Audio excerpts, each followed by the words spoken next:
It's crazy windy in my neighborhood, but I wanted to zero in on something that you will see and show you how you know what it is.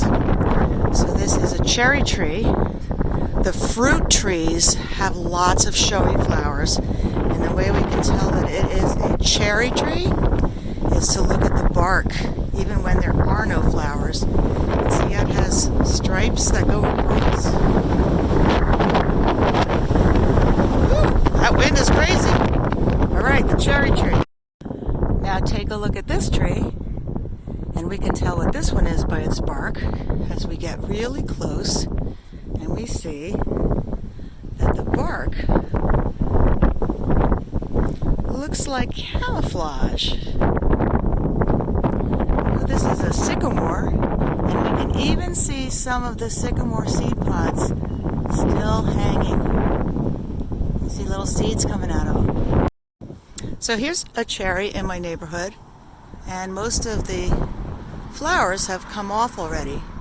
But if we look closely at it, we can see that it has branches that are not opposite each other. They are alternate. One's here, one's here, one's here. There was one there. One here, one here. And we know it's a cherry because look at the stripes. Here is a little pine tree. And we're going to check to see if it's a white pine. And if you watched any of my prior videos, you will know it is if it has 5 needles in a bunch. And these do indeed. Oops, let's get that in focus. I don't know where there's the light. 1, 2, 3, 4, 5 in each little bunch. It's a white pine. White has 5 letters, and the tree leaves have 5 needles. The fabulous adaptations of the dandelion.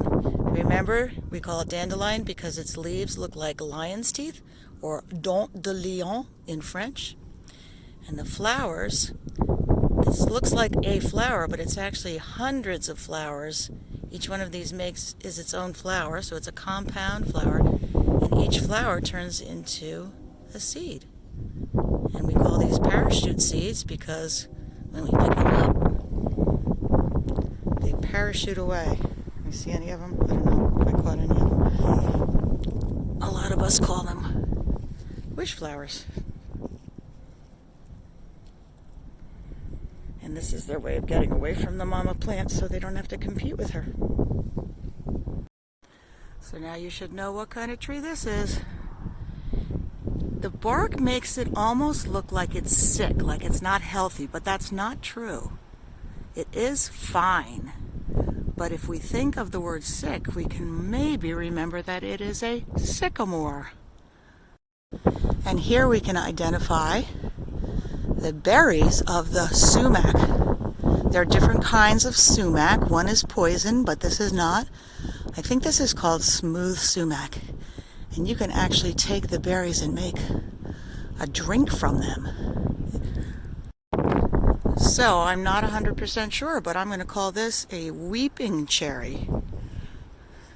We step back, see how the limbs are different and they hang down, but the bark has got those little stripes across that help identify it as a cherry.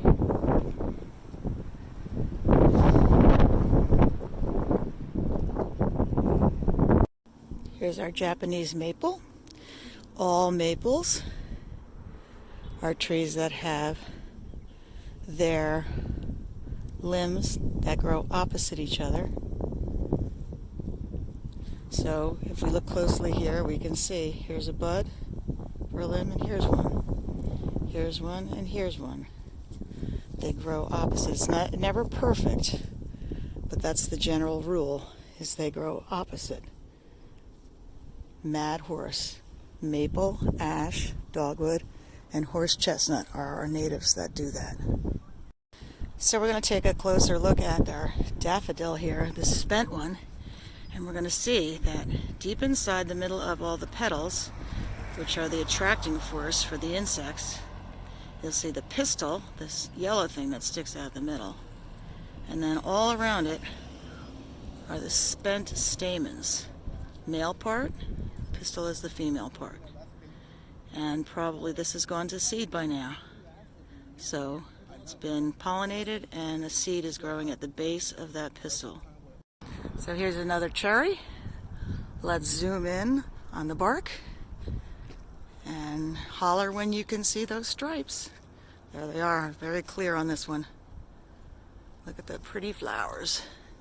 Let's look inside the flowers. If you look inside, we can see that pistil sticking up and then a bunch of stamens surrounding it. Female part, male part. So they got both parts in one flower. That's called a perfect flower. Loving the bark on this tree.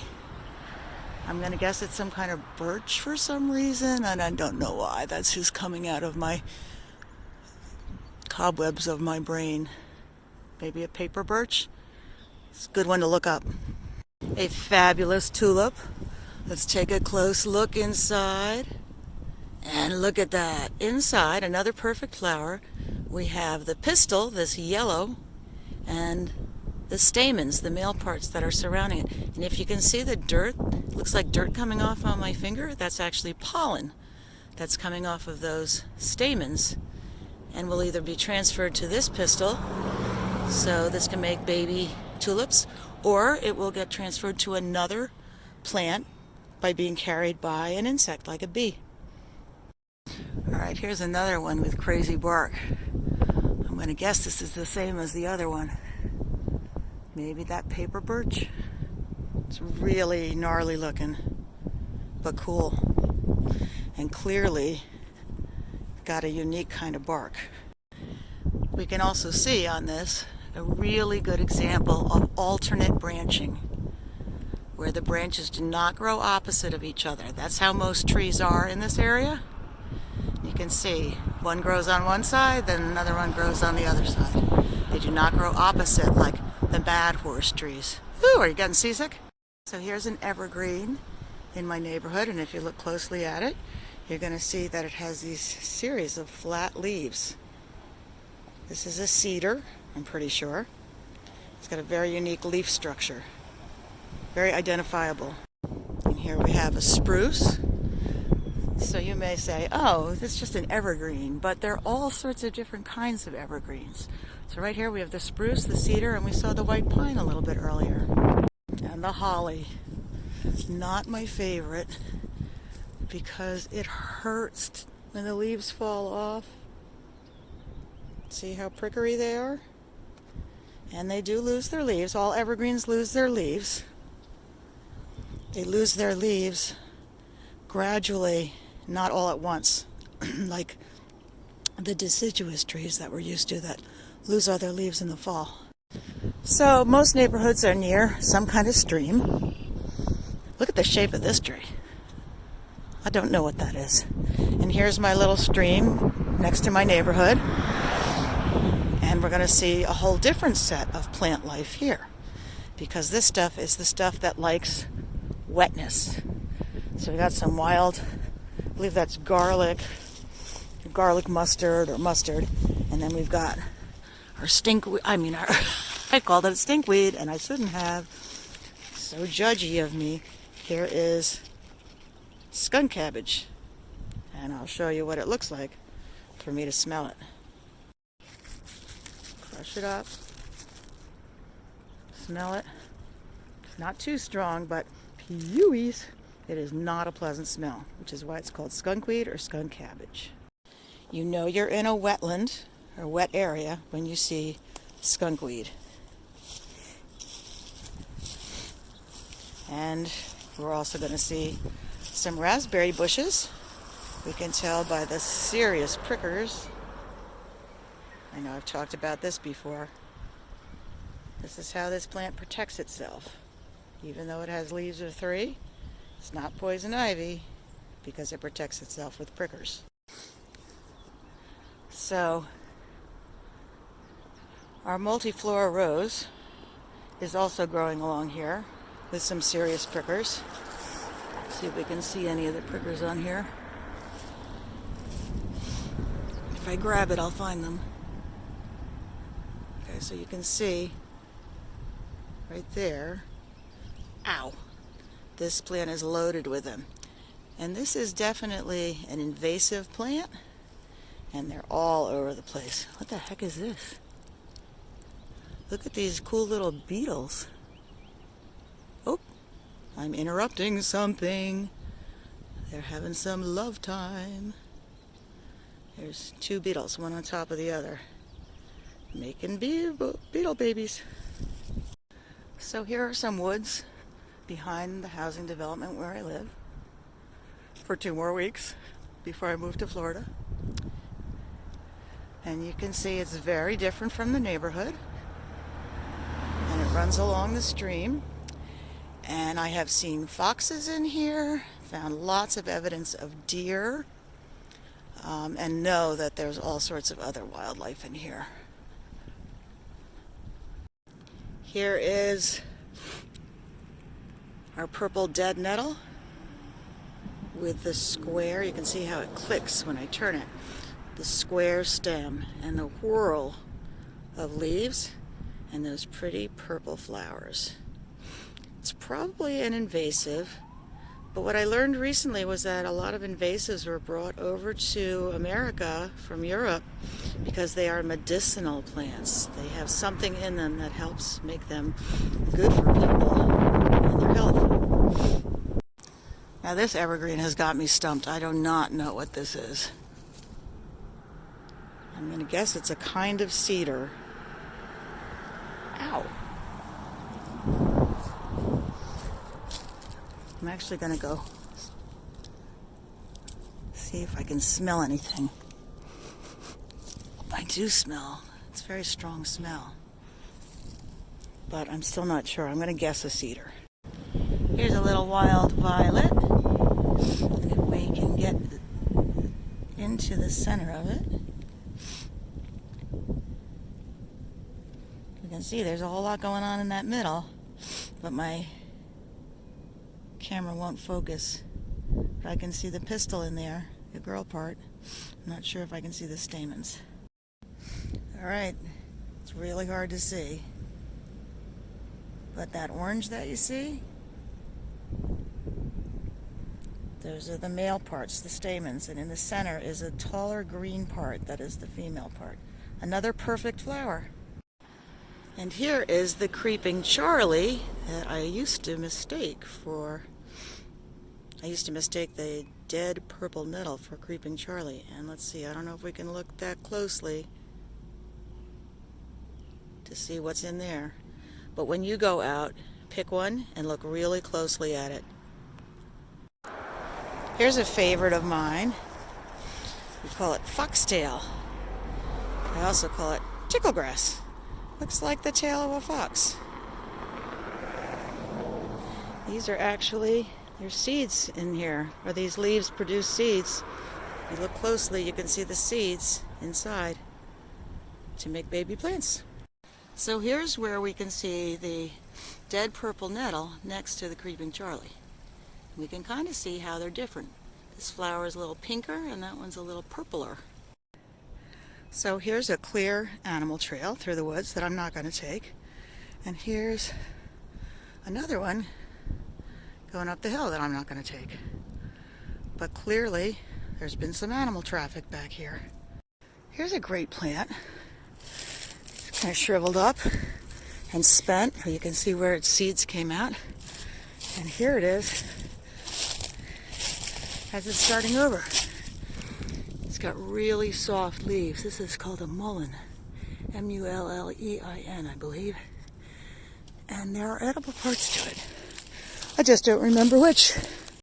So I'm not sure what this is called. But I had them in my yard. And I noticed that when I touch them, they spring. The seeds spring away from the mama plant. But I don't think these guys are ripe yet,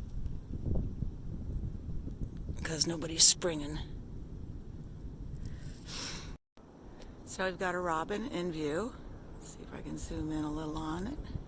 Oh, there she goes. And we all know what a robin is, but they are great to study. So I will zoom in on this dogwood, or zoom out actually, and mention that the robin, if you see a robin, look at it. It often stands on the ground and feels the ground for worm movement. It is very sensitive to that. Now, here we go. Remember Mad Horse? Maple ash dogwood.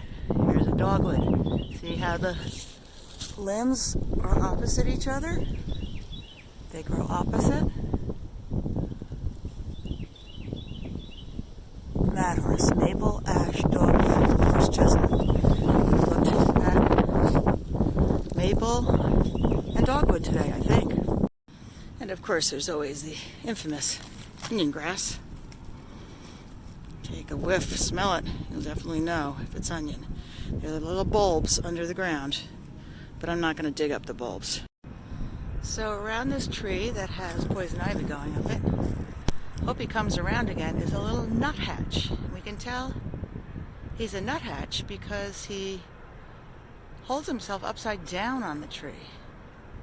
I thought he'd come around back to this side, but maybe not. I don't know where he went. Oh, there he is, he just flew away. All right, up above me, we've got some black vultures. There's one. See how the wingtips are white? And then ones with bent wings are turkey vultures. And there must be something smelling good around here. Not good to people, but good to vultures. Because they are the guys that come, they're the cleanup crew. Well, I have to assume that this is some kind of lady's thumb. Got the fingerprint of a lady's thumb on it. But I'll have to check that. Of course, we got some deer scat. It's pretty old stuff. There's some more. You can see it was little pebbly things. Probably got pretty wet and clumped together. Deer have been here.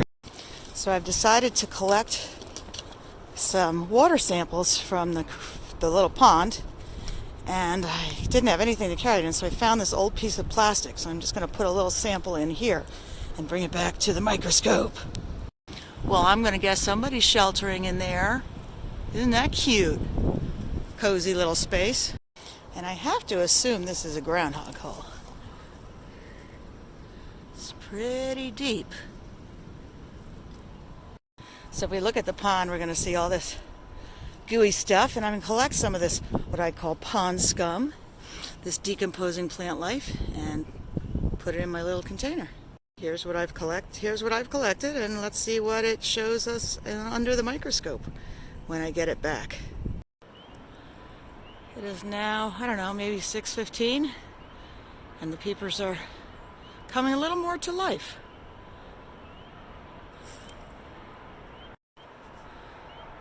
So you hear the peep peep. And there goes the trill. You hear the trill? That's another call of the peeper. Reet! Reet! Haha, excellent. So I'm going to try to zoom in on these robins. Oh, there they go. There's a bunch of them over here. And you'll see they're hanging out in the grass. And they're feeling with their feet. They're feeling for vibrations under the ground where they might find a meal that they can peck at. There. So you see them, they scurry around. They stop. They feel. There is a method to their madness. I'm scaring them away. And I'm pretty far away. Maybe they feel my vibrations from this far away. And of course, the infamous bird scat. It starts with an S, ends with a T, it comes out of you, and it comes out of me. I know what you're thinking. Don't call it that. Be scientific. And call it scat, scat, scat. Or if you prefer, it starts with an S, not with a P. It comes out of you and it comes out of me. Poop is what you're thinking. Don't call it that. Be scientific and call it scat, scat, scat. So I want to point out, you hear the red-winged blackbird in the background? Do we see any down there? You'll know them. We can hear them. They go, there's one.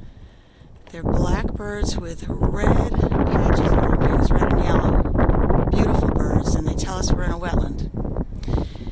And this is the retention basin, and you can see it's full of what's called phragmites. And that phragmites, that actually absorbs pollutants and takes it out of the water. So then the water then can drain down to eventually the Brandywine, and it'll be a little bit cleaner because of this retention pond.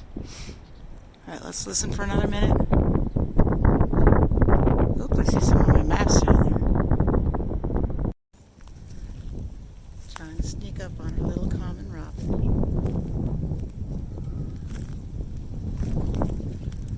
Because he concentrates on finding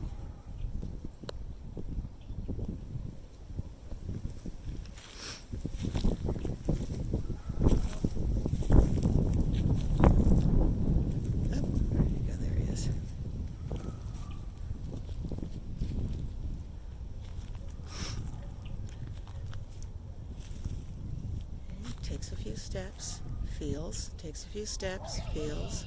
Hear the red-winged blackbird in the background?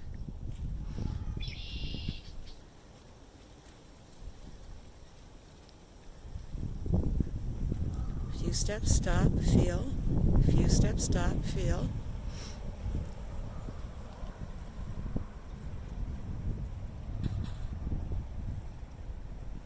When he takes off, see a little bit of red? There we go.